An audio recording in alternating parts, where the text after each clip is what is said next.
सब रख लिया ना बेटा? हाँ जी। ठीक तरह से चेक कर लिया। राधिका सिर्फ 3 दिन के लिए दुबई जा रही थी, इतने बड़े बैग की क्या जरूरत है? अपने लिए जरूरत नहीं है पर बच्चों के लिए जरूरी है। मम्मी हमने अपनी लिस्ट तैयार कर ली है। मैं भी। अच्छा लाइए। नहीं मैं पढ़ के सुनाऊंगा। ओके सुनाइए। Video games, toys, super hero dress और गेम। अरे बाप। और आप? Clip, video games, toys, dolls. Mummy मेरा फोन खराब हो गया, नया ले दो ना। अच्छा जी सब ले आऊंगी और आपके लिए मोबाइल भी ले आऊंगी। इधर जल्दी आइए।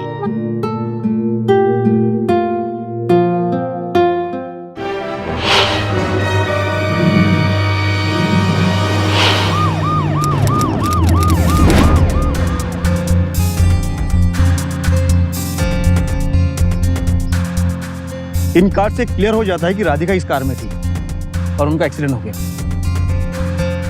I am sorry mister Sudhir, ये तो क्लियर एक एक्सीडेंट केस है। हमने सारा जंगल छान मारा लेकिन राधिका की लाश हमें कहीं नहीं मिली। और आए दिन यहाँ पर शेर चीते आते रहते हैं, हो सकता है कोई शेर या चीता उठा ले गया हो। इम्पॉसिबल। मतलब ये सर कि राधिका दुबई जा रही थी और एयरपोर्ट के रास्ते से इस हाईवे का रास्ता बिल्कुल उल्टी तरफ है। उसकी गाड़ी का एक्सीडेंट यहाँ कैसे हो सकता है? 5 जुलाई 2012 मुंबई। एक हंसते खेलते परिवार की खुशियां उस वक्त बिखर गईं जब यह खबर मिली कि राधिका की एक एक्सीडेंट में मौत हो गई। होनी अनहोनी को तो कोई नहीं टाल सकता, लेकिन यहाँ मामला थोड़ा अलग था। दरअसल राधिका 3 दिनों के लिए दुबई गई थी, लेकिन उसका एक्सीडेंट हुआ मुंबई पुणे हाईवे पर। सवाल ये उठता है कि राधिका मुंबई पुणे हाईवे पर क्या कर रही थी? क्या ये कोई हादसा था या फिर कोई ऐसी गुत्थी थी जिसने इस भरे पूरे परिवार को अपनी चपेट में ले लिया था?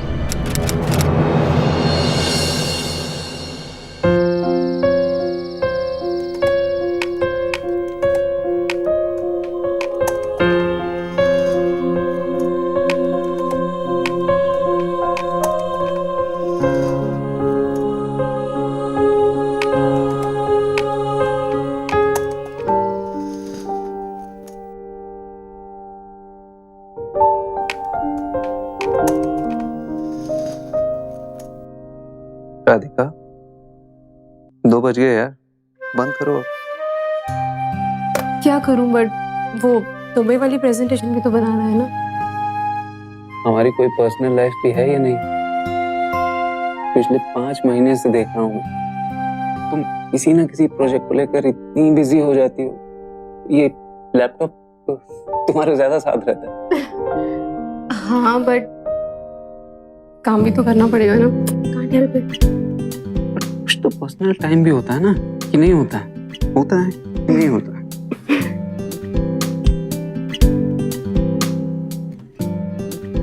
कम से देर सोते हैं। I am really tired. चलो चलो चलो जल्दी जल्दी।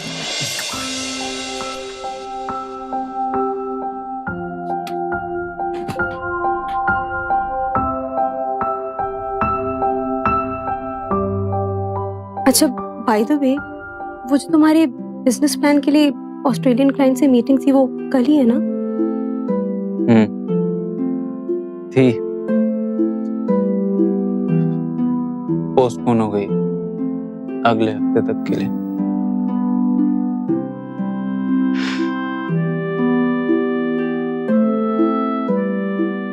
देखो राधिका, पिछले 3 साल से मैं इस प्रोजेक्ट को लेकर पागलों की तरह भाग दौड़ कर रहा हूँ और कुछ हो नहीं पा रहा, और घर चलाने के लिए भी तुम्हें मेहनत करनी पड़ रही है।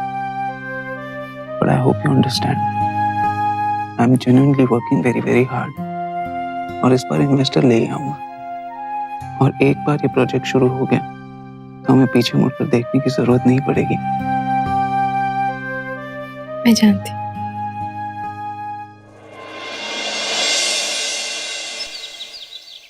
चलो बेटा दूध पी लो।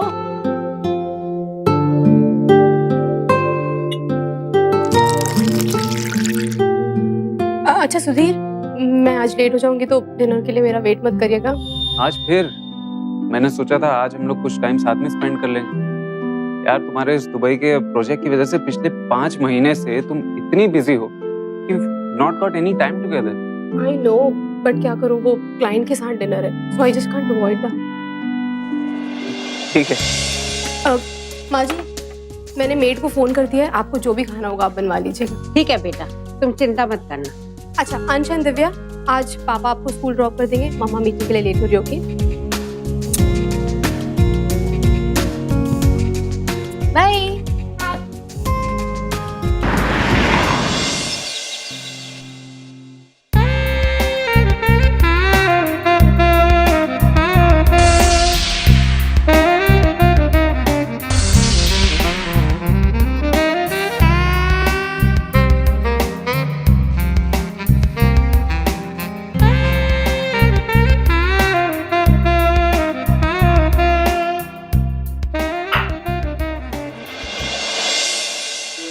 सर आप तुम आ गए? राधिका, दुबई मीट की सारी तैयारियां हो गई? वो एक्चुअली मैं चाह रहा था कि एक बार रन थ्रू कर लेते। हाँ बस कुछ फाइनल टचेस हैं, so in 15 minutes I will see you in your cabin. या okay. By the way Radhika, आज तुम लग बहुत खूबसूरत रही। जल्दी आ।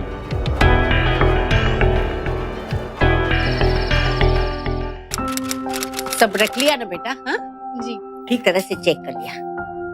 राधिका सिर्फ 3 दिन के लिए दुबई जा रही, इतने बड़े बैग की क्या जरूरत है? अपने लिए जरूरत नहीं है, पर बच्चों के लिए जरूरी है। मम्मी मैंने भी अपनी लिस्ट तैयार कर ली है। मैं भी। अच्छा लाइए। नहीं, मैं पढ़ के सुनाऊंगा। ओके सुनाइए। Video games, toys, super hero dress और गेम। अरे बाप, और आप? Sleep, video games, toys, dolls. Mummy मेरा फोन खराब हो गया, नया ले दो ना। अच्छा जी, सब ले आऊंगी, और आपके लिए मोबाइल भी ले आऊंगी। इधर जल्दी आइए।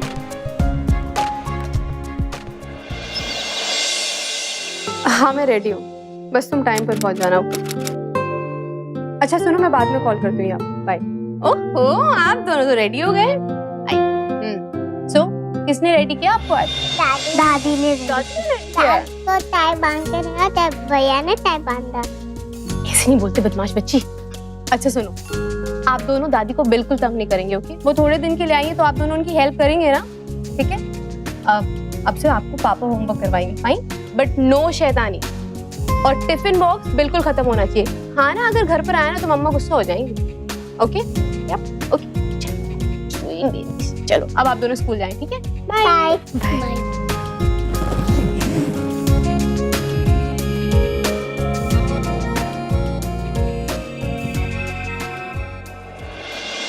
अंश, दिव्या, मम्मा के पास आओ।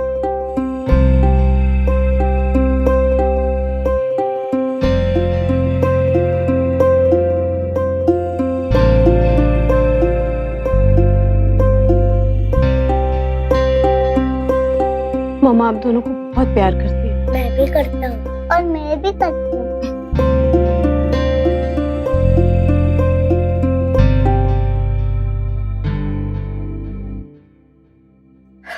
चलिए अब आप दोनों स्कूल जाइए, ओके? बाय।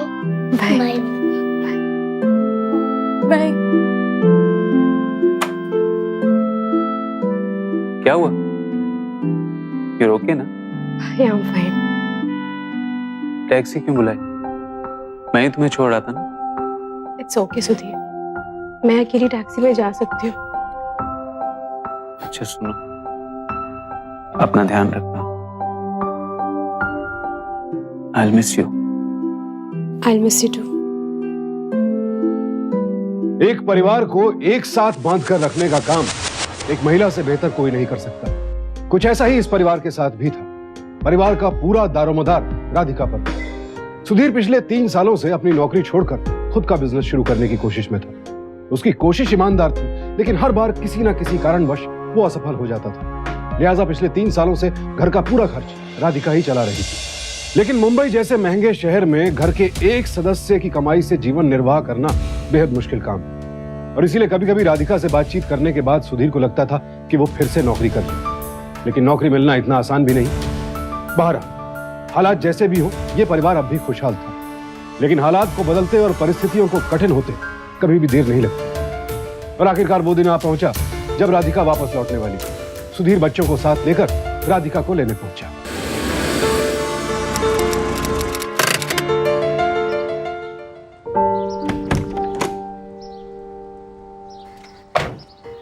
मैं अभी मामा को लेकर आता हूँ। मैं मम्मी से लड़ाई करूंगा, उन्होंने मुझे दुबई से फोन भी नहीं किया। हाँ हाँ लड़ेंगे भाई, बहुत लड़ेंगे। ये कोई बात हुई? अपने बच्चों से फोन पर बात ही नहीं की, फोन भी ऑफ कर दिया। जब से दुबई गई है किसी से कोई कांटेक्ट नहीं। हम सब मिलकर लड़ाई करेंगे, ठीक है? मैं भी चल रही। पापा प्लीज मुझे ले जाओ ना। तेरे भैया बैठे हैं ना, मैं भी बैठी हूँ। हम साथ में बैठेंगे बेटा। हाँ बेटा, आप दोनों दादी के साथ गाड़ी में बैठो, मैं मामा को लेकर आता हूँ। Okay okay okay.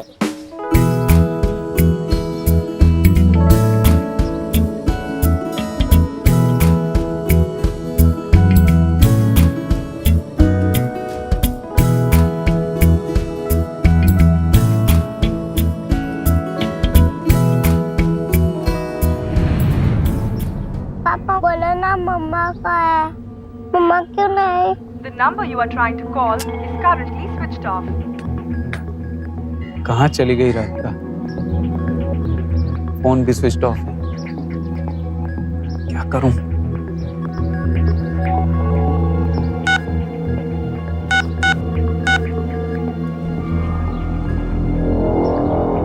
Hello hello, Vikram ji से बात हो सकती है? मैं आपके घर पे आने वाला था आज। राधिका जी कहाँ है आजकल? सर यही पूछने तो मैं आपके पास आया हूँ। मैं अभी एयरपोर्ट से वापस आ रहा हूँ और राधिका दुबई की फ्लाइट से लौटी नहीं। दुबई? क्या बात कर रहे हैं आप? जब वो दुबई गई ही नहीं तो वहां से वापस कैसे लौटेगी? क्या सर ये क्या कह रहे हैं आप? मिस्टर शर्मा, मैं कल ही दुबई से लौटा। राधिका वहां पहुंची ही नहीं। इनफैक्ट इमरजेंसी में मुझे खुद प्रेजेंटेशन देना पड़ गया। यकीन नहीं आ रहा कि राधिका इतनी गैर जिम्मेदार कैसे हो सकती है। ऐसा कैसे हो सकता है? राधिका दुबई नहीं पहुंची है, ये बात सुनकर सुधीर बेचैन हो। अब वो ये सोच कर परेशान था कि 3 दिनों से राधिका कहाँ होगी, किस हाल में होगी। उसने अपने दोस्तों और रिश्तेदारों के घर फोन कर राधिका के बारे में पूछा, लेकिन किसी को राधिका की कोई खबर नहीं थी। ऐसे में एक दिन बीत गया। घर पर उसकी माँ भी परेशान थी। हालांकि उसने बच्चों को राधिका के दुबई ना पहुंचने वाली बात नहीं बताई थी, लेकिन उनके मुंह पर हर वक्त एक ही सवाल रहता कि मम्मी कब आएगी। समय निकलता जा रहा था और राधिका की कोई खबर नहीं मिल रही थी। आखिरकार सुधीर ने दोस्तों के मशवरे पर राधिका का पता लगाने के लिए पुलिस की मदद लेने की सोची। यानी आपके मुताबिक राधिका अराइवल पर आई नहीं और उनके बॉस विक्रम शर्मा के मुताबिक वो दुबई पहुंची नहीं। इस दौरान कभी आपने राधिका से कांटेक्ट करने की कोशिश नहीं की? मैंने फोन ट्राई किया कई बार, लेकिन स्विच ऑफ आया। पर मैंने ज्यादा चिंता नहीं की, क्योंकि अक्सर जब वो बिजी होती है तो फोन बंद कर देती है। अच्छा मुझे ये बताइए कि आप दोनों में कोई मनमुटाव, झगड़ा वगैरह उनके दुबई जाने से पहले? जी नहीं, बिल्कुल नहीं। लेकिन हैरानी की बात तो यह है कि उसने बच्चों तक को फोन नहीं किया। ठीक है, उनकी किसी से दुश्मनी? नहीं। हम अपनी इन्वेस्टिगेशन शुरू करते हैं और हाँ, अगर आपको फिरौती के लिए कोई भी फोन आए फिरौती? तो तुरंत हमें खबर कर दें, क्योंकि ये किडनैपिंग का केस भी हो सकता है। किडनैपिंग? जी हाँ।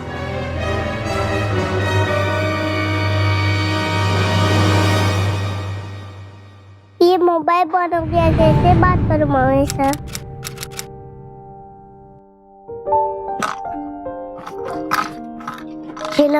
ये ले फिर, ये मेरा पिगी बैंक। इसमें से जितने पैसे चाहिए उतने ले ले और नया फोन खरीद ले। अरे वाह बेटा, सुबह से कुछ खाया नहीं, चलो थोड़ा बहुत कुछ खा लो। हाँ मैं नहीं खाऊंगी मम्मी से, अच्छे खाऊंगी। थोड़ा तो खा लो ना बेटा। अरे मेरा बेटा, आपको पता है मेरी आज मम्मा से बात हुई थी। मम्मा ने बोला उस दिन मेरी बहुत जरूरी मीटिंग आ गई, इसलिए मैं वापस आ नहीं पाई। जल्दी वापस आ जाऊंगी, पर उनकी एक शर्त, अगर आप खाना नहीं खाओगे, दादी को तंग करोगे तो फिर वो नहीं आएंगे। तो हम लोग खाना खा लें क्या? हाँ, मम्मी गुस्सा हो जाएगी। हाँ। अरे वाह, आ जाओ, आ जाओ। आ जाओ। ले बेटा। हाँ वेरी गुड। लो ये पोछ लो। हाँ जी इंस्पेक्टर साहब। हाँ मिस्टर सुधीर, एक कार मिली है खाई में गिरी हुई और उसमें कुछ एविडेंस मिले हैं जो राधिका के हैं। क्या आप आ सकते हो उसकी शिनाख्त के लिए? जी सर, मैं आ रहा हूँ।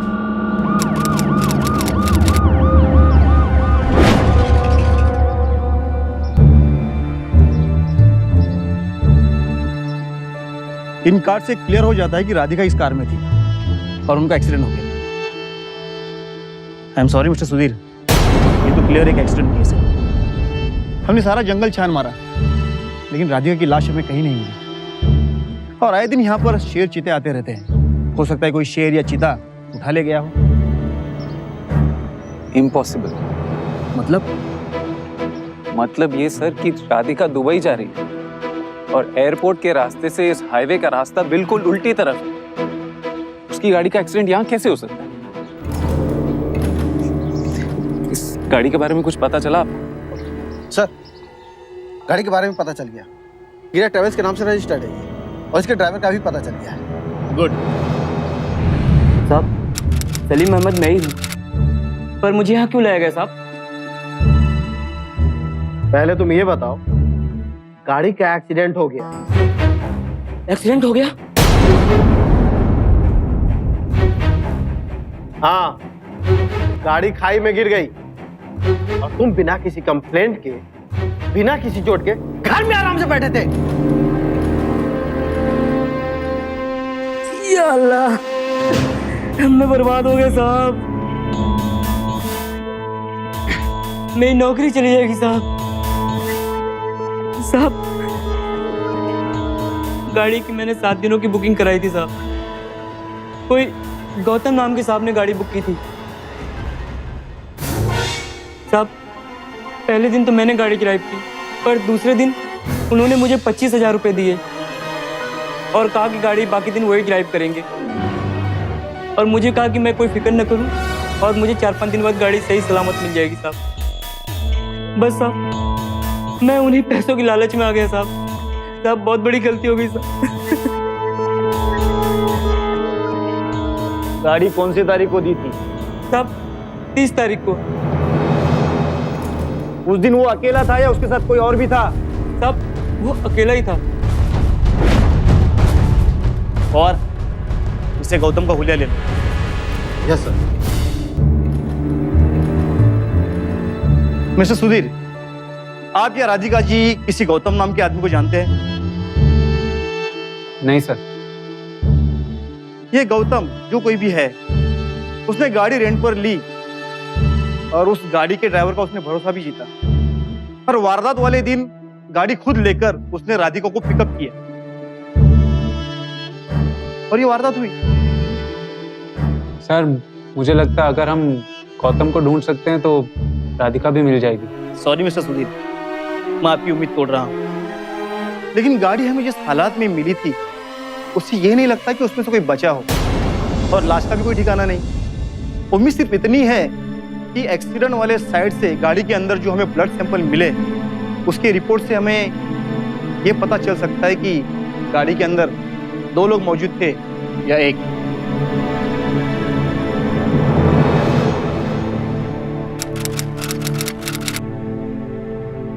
एक्सक्यूज मी, मुझे आप लोगों की कुछ हेल्प चाहिए। प्लीज आप लोग इस स्केच को देखकर मुझे बता सकते हैं कि आपने इसे कहीं देखा है? Please help me.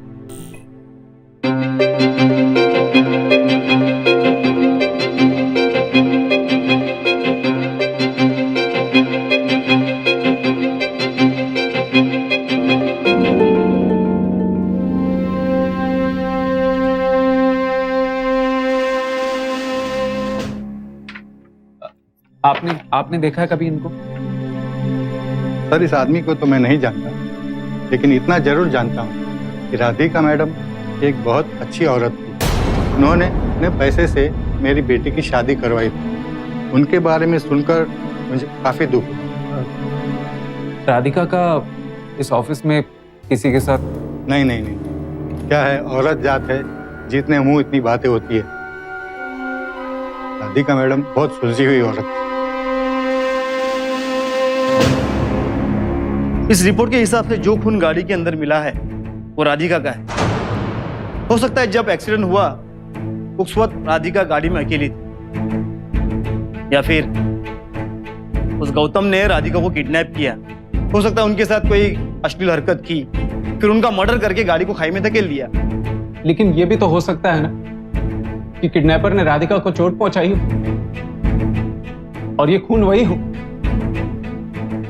हो सकता है राधिका वहां से भाग गई और भागने से पहले उन दोनों के बीच कोई हाथापाई हुई, वो हाथापाई की वजह से एक्सीडेंट हो गया। लेकिन एक्सीडेंट होने से पहले दोनों बचकर भाग गए, लेकिन उस किडनैपर ने राधिका का फिर से पीछा किया, उसे पकड़ लिया और कहीं और ले गया। हो सकता है ना सर, ये सब कुछ भी तो हो सकता है। मैं ये कैसे मान लूं जबकि न उसकी लाश मिली है ना उस सूटकेस, ना कोई और निशान। सर, मैं अपने बच्चों से कितना झूठ बोलूं।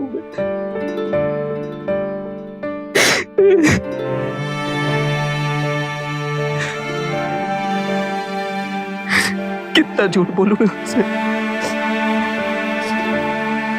इस केस को सॉल्व करना बहुत जरूरी है, हम सबके लिए बहुत जरूरी है। पता नहीं क्या हुआ उसके साथ, कहाँ है वो। इन सारे सवालों का जवाब ढूंढना बहुत जरूरी है, नहीं तो मैं जिंदगी भर यूं ही घूमता रहूंगा और इन सवालों का जवाब सिर्फ गौतम के पास। हाँ सर, गौतम के पास। सुधीर का विश्वास अपनी जगह अटल था। वो जब भी अपने बच्चों को देखता उसका संकल्प और मजबूत हो जाता। उसके मन से एक ही आवाज उठती कि राधिका अब भी जीवित है। वो अपने घर में जहां भी नजर घुमाकर देखता उसे लगता राधिका अब भी कहीं उसके आसपास ही है। दरअसल वो इस बात को कभी मान ही नहीं पाया कि कोई जंगली जानवर राधिका की लाश को उठाकर ले गया था। उसने फैसला किया कि अपनी संतुष्टि के लिए वो खुद जंगल में जाकर देखेगा, राधिका की कोई आखिरी निशानी ढूंढने की कोशिश करेगा। और इसी मिशन के साथ सुधीर जंगल पहुंच गया।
क्या लेंगे साहब? साहब कुछ लाऊं? साहब साहब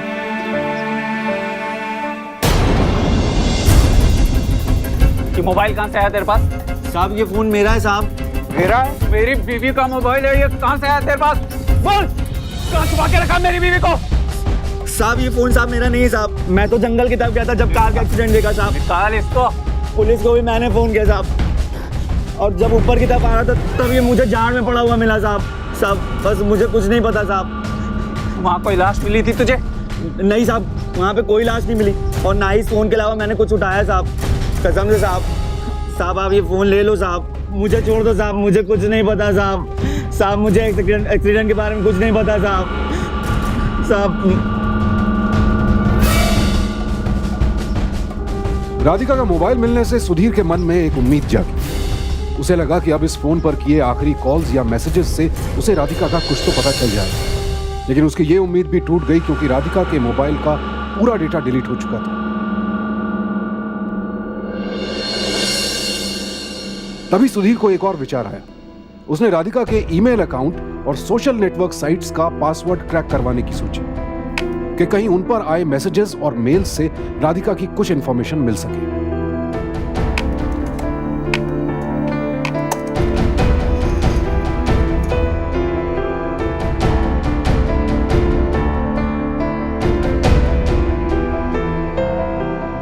ये लीजिए सर, हो गया।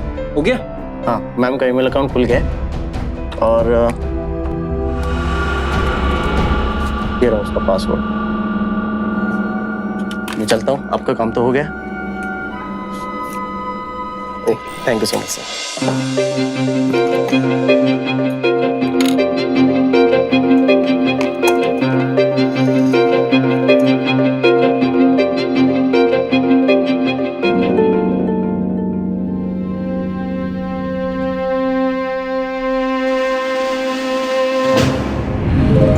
सर 2 तारीख को राधिका का क्रेडिट कार्ड यूज हुआ, 5,000 रुपए का ट्रांजैक्शन। पूना हाईवे के किसी पेट्रोल पंप पर किया गया ये ट्रांजैक्शन। आप मुझे बताइए ऐसे कैसे हो सकता है? अगर 30 तारीख को एक्सीडेंट हो गया तो 2 तारीख को ट्रांजैक्शन कैसे हो सकता है सर? इसका मतलब है कि राधिका जिंदा है। इसका मतलब ये क्रेडिट कार्ड उस गौतम के पास है। अब तो ये गौतम जल्दी हमारे पकड़ में होगा और वही हमें कुछ बता सकता है। वारदात के 2 दिन बाद राधिका के क्रेडिट कार्ड का इस्तेमाल किया गया। इससे 3 संभावनाएं बनती थी।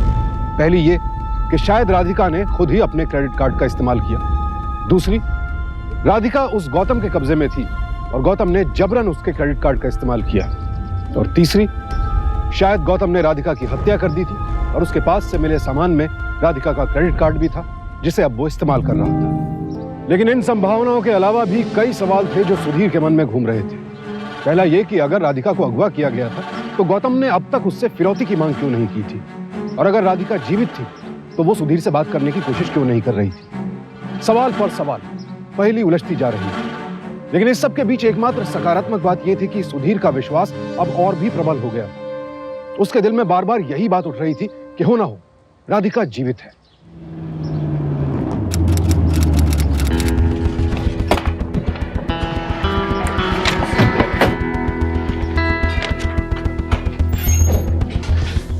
जी सर, ये ट्रांजैक्शन आपके यहाँ से हुआ है? जी हाँ सर, ये ट्रांजैक्शन तो हमारी दुकान का है। कैमरा चालू है? जी हाँ। हमें फुटेज देखना है 2 तारीख का। बिल्कुल sir, 1 minute sir.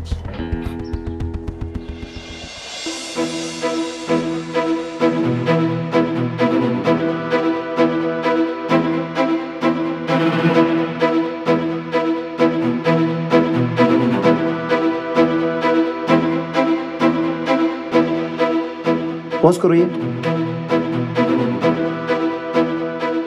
Yes, I was right. ये गौतम का ही काम हो सकता है। मेरी राधिका खतरे में। थैंक यू, चलिए।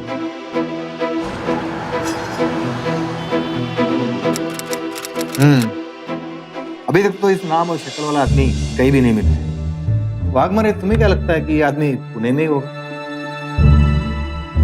उम्मीद तो है। वैसे मुंबई में भी इसकी तलाश जारी है। नया क्रिमिनल लगता है। सर, पेट्रोल पंप के आसपास के इलाके में किसी ने भी गौतम को नहीं पहचाना और किसी भी पुलिस स्टेशन में उसका रिकॉर्ड भी नहीं है। ठीक है, अब हम चलते हैं। तुम्हें उसके बारे में कोई भी खबर मिले मुझे इन्फॉर्म करना, ठीक है? ठीक है। हेलो मम्मा। मम्मा का फोन है? हाँ, मम्मा का फोन। हेलो मम्मा, तुमने मुझे उल्लू बनाया। ये लो। पापा, मेरा फोन खराब हो गया, कैसे बात करूं मम्मी से? फोन खराब हो गया आपका? लाओ। अरे हाँ, कोई बात नहीं, मैं इसे कल सुबह तक ठीक करा दूंगा। देखो अंश नाराज हो गया, जाओ मनाओ उसे, जाओ। पता नहीं राधिका का कब पता लगेगा। मुझे तो इन बच्चों की बहुत ही फिक्र हो रही है। इनका क्या होगा? हाँ,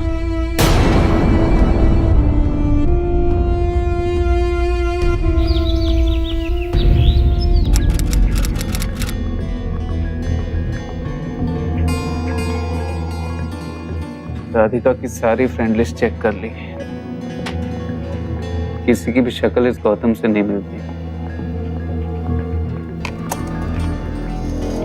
बस ये 5 लोग हैं जिनकी प्रोफाइल में इनकी फोटोग्राफ नहीं है। जयती पंड्या, ज्योति गिल, मोहम्मद शमीम,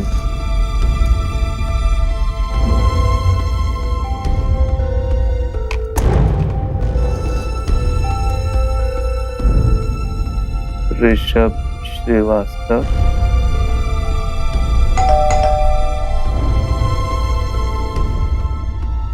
यासीन,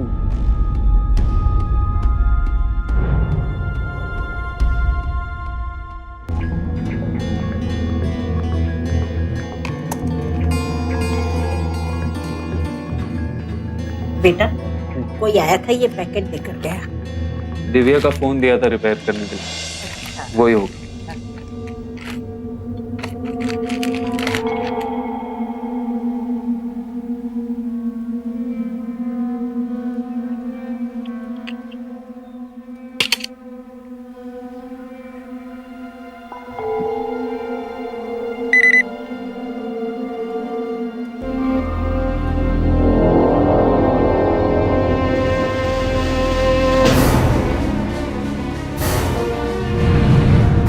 सर ये 3 जुलाई का मैसेज है सर, एक्सीडेंट के बाद।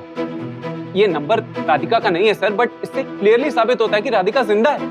उसे उस गौतम ने किडनैप कर रखा है और जैसे ही उसे मौका मिला उसने दिव्या को मैसेज किया। हम तक मैसेज पहुंच नहीं पाया, but please sir, I think she is alive. आप इसके डिटेल्स निकालिए सर प्लीज। और इसकी डिटेल्स मंगवाओ। दिव्या के मोबाइल पर किसी अनजान नंबर से आए राधिका के मैसेज से सुधीर के मन में उसके जिंदा होने की उम्मीद तो बढ़ गई, लेकिन साथ ही उसकी परेशानी भी कि हो ना हो राधिका किसी बड़े खतरे में है। उसने तुरंत पुलिस इंस्पेक्टर को इस बात की सूचना दी और उन्होंने उस मोबाइल नंबर के यूजर की डिटेल्स निकलवाने का आदेश दिया। सर ये रही रिपोर्ट।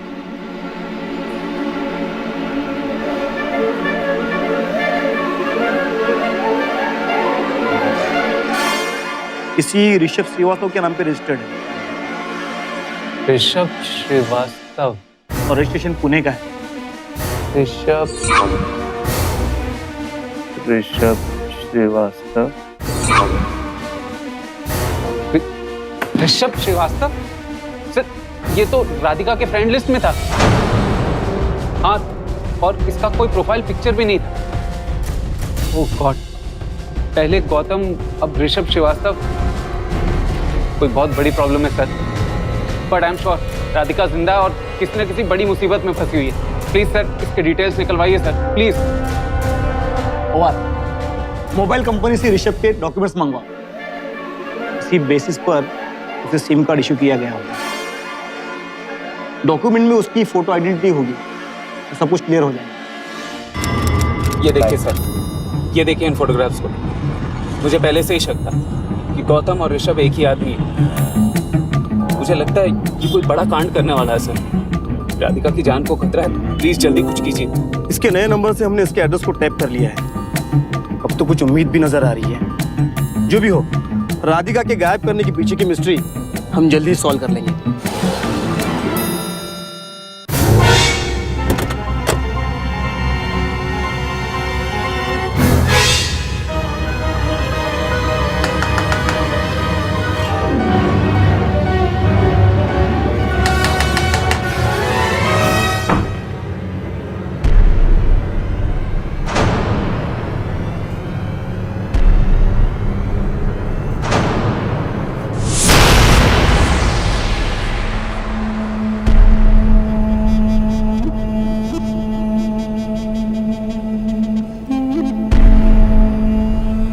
कौन है डार्लिंग?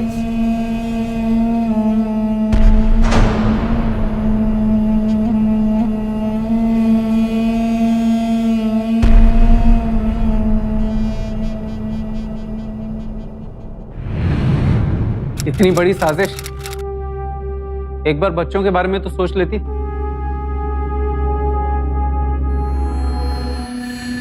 ऊब चुकी थी मैं सुधीर, तुमसे और तुम्हारे उस बकवास बिजनेस प्लान के ड्रीम से।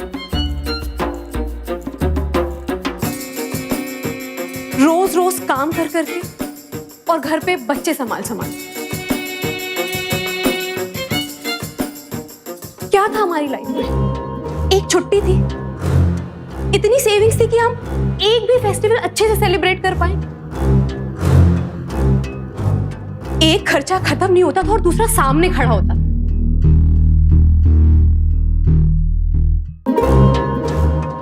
तुम्हें कभी ख्याल भी आया मेरे सपनों का? ऐसा लग रहा था जैसे अभी मुझे बुढ़ापा आ गया। I was feeling bored of that life. I was tired. I was tired of you, Sudhir.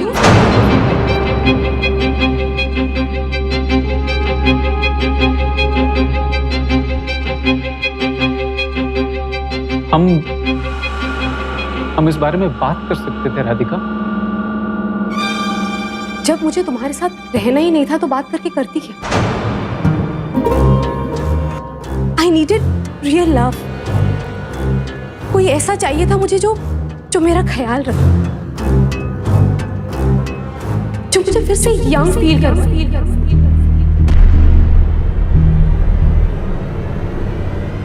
And I'm really sorry to say, but तुम में वो बात रही नहीं।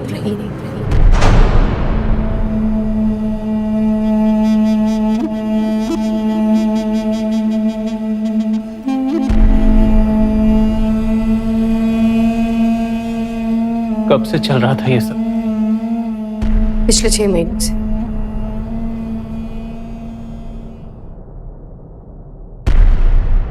हम एक सोशल नेटवर्किंग साइट पे मिले। पहले we were just friends, but gradually we started dating each other.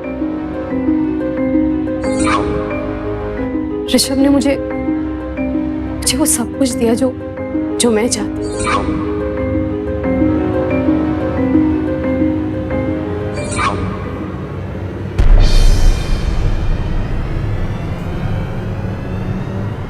और जो तुम मुझे कभी नहीं दे पाए। प्यार, पैसा, हमदर्दी। I started feeling young again. I started feeling young. और ये सब ना तुम्हारी उस stupid business plan से बहुत इंटरेस्टिंग है।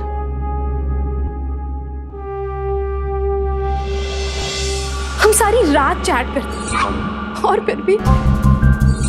फिर भी वो हर रोज मुझे ऑफिस के बाद मिलने आती। In fact you know what, Rishabh और तुम्हारा तो कोई कंपैरिजन ही नहीं, because you have always been like this.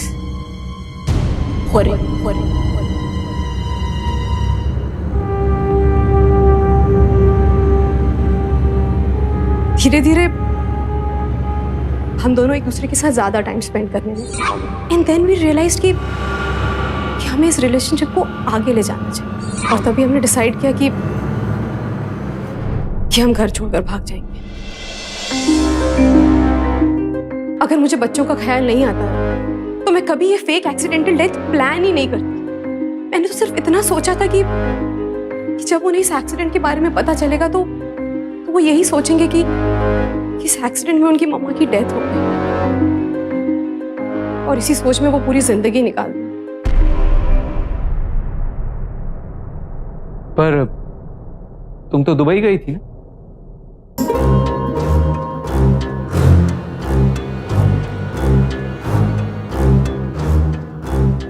Dubai जाने के एक दिन पहले ऋषभ ने गौतम के नाम से एक कार बुक की थी। हमने ड्राइवर को भी इस प्लान में इन्वॉल्व कर लिया। बहुत सोच समझकर हमने एक ऐसा स्पॉट डिसाइड किया जहां जंगली जानवरों का खतरा हो। फिर वो सारी चीजें, credit card, debit card, in fact मेरे वो ब्लड स्टेन्स,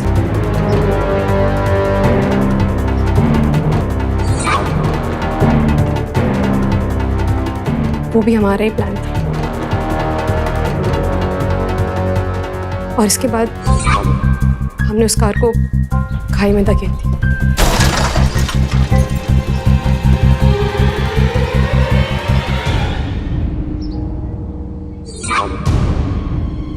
जब तुम इतनी ही होशियार थी तो तुमने एसएमएस करने की गलती क्यों की?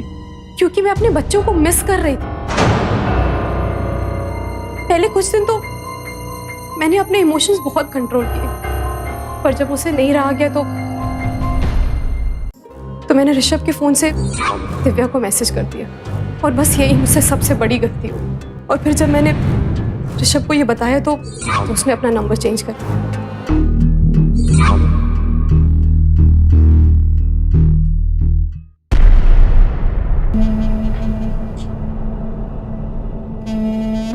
I wish you were dead. पति पत्नी का रिश्ता प्यार का, विश्वास का, साथ का एक अटूट रिश्ता माना जाता है। एक ऐसा रिश्ता जिसके सहारे इंसान अपनी पूरी जिंदगी बिताना चाहता है, लेकिन जब वो सहारा ही धोखा दे जाए तो इंसान का जीवन बिखर जाता है। कुछ ऐसा ही सुधीर के साथ हुआ। अपनी पत्नी के प्रति उसकी वफादारी और उसके प्यार ने उसे इतनी हिम्मत दी कि वो फाइट बैक कर सके, अपनी पत्नी को ढूंढ निकाले। लेकिन जब सच सामने आया तो उसकी दुनिया बिखर गई। लेकिन अब उसे तो अपना जहान संवारना ही था, और अपने बच्चों के लिए कभी पिता का तो कभी मां का फर्ज अदा करना ही था। अंश, दिव्या, आओ बेटा।